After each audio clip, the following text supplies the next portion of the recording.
تعالى انا هاخد من وقتك 3 دقايق. بص بقى يا سيدي، احنا النهارده بنسلم شقه جميله قوي في اكتوبر، مكونه من ريسبشن و2 حمام و3 غرف ومطبخ. الريسبشن مكون من قطعتين، قطعه ركنه وقطعه سفره. القطعه الركنه دي فيها زي ما انت شايف كده ركن مكونه من 3 قطع بالكرسي والترابيزه، وعندك هنا مكتبه شاشه لطيفه مع قشر ارو كده مع شويه انتيكس جميله مع شاشه كبيره زي ما انت شايف، بوفيه. عندك ترابيزه سفره مكونه من 6 كراسي، رخام باترا جري، قشر ارو تحت في القواعد، ستانلس داير، الستاير جريهات، السقف كله ابيض مع نكفه. توزيع الاضاءه حلو قوي قوي لان هو خفيف وقليل والاضاءه محطوطه في مكانها الصحيح. هنا قطعه خفيفه كده كونسول بجزامه بمرايه. واخدك على تاني قطعه معايا النهارده اللي هو حمام الضيوف، باب هيدن زي ما انت شايف كده، وادخل حوض ستاند الون، قاعده جميله، رف، عندي امبرادور لايت، عندي برضه تجليده خشبيه هنا كده ماشيه مع الامبرادور، عندي مرايه كبيره هاي اند لحد فوق، وكل اللي انت محتاجه هتلاقيه موجود عندنا. اخدك بقى على 3 قطع عشان برضو انا قلت لك هاخدك في 3 دقايق بس، مش عايز اطول عليك. لو عايز بقى اطول عليك اكتب لي في الكومنتس هنزلك فيديو اكبر من كده. ده طبعا المطبخ سريع، احنا خدنا الباب في النص عشان نفرش يمين وشمال، خدنا ثلاجه، خدنا فيها وحدات تخزين، في لسه مرايه اتحط هنا، عندي هنا الطور اللي بعد كده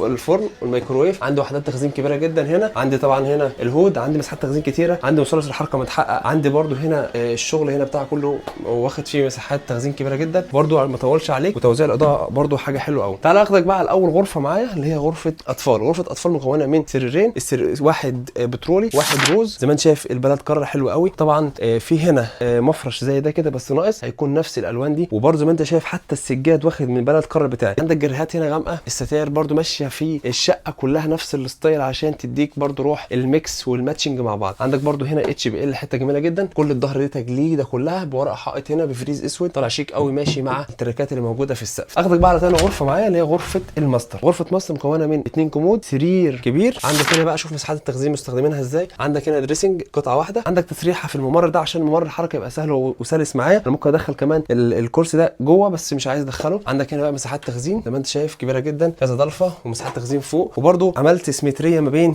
الضلفه دي القطعه دي والقطعه دي عشان يبقى فيه اندماج ما بين الاثنين. عندك بقى باركيه خفيف، سقف كله فلات ابيض، مفيش عتب بقى في الابواب عشان موضوع التفاصيل الكتيره دي. اخر غرفه معانا اللي هي غرفه يعتبر ليفنج وفي نفس الوقت فيها سرير، نفس المفارش بتاعتنا، نفس كل حاجه، نفس التفاصيل، نفس الاسقف، نفس الالوان، كلها ميكروويف في الشقه كلها. بص بقى مساحات التخزين اللي عندي هنا، في عندي ظرف هنا، فعندي ادراج كتيره هنا، فعندي هنا قاعده جميله حلوه قوي، عندي برده دريسنج، عندي مساحات تخزين، عندي هنا ممكن تحط شاشه كمبيوتر، عندي برده الكاسيت الجميل ده، مساحات تخزين كتيره هنا وارفف، وبرده الستاير ماتشنج معايا مع كل الالوان. اخر بقى حاجه واخدك فيها الحمام، البلد كرر بتاعته ماتشنج قوي مع بعضها، عندك رف هنا، عندك في جيتات، عندك في طبعا فيش عتب بقى وفيش تفاصيل كتيره، كل حاجه معموله بمزاج قوي قوي يعني. عندك وحدات تخزين حتى فوق التويليت، وحدات تخزين كبيره جدا تقدر تستخدمها. انا بقى عايزك تقول لي رايك ايه في الشقه اللي انت شفتها دي، وشير لو الفيديو عجبك.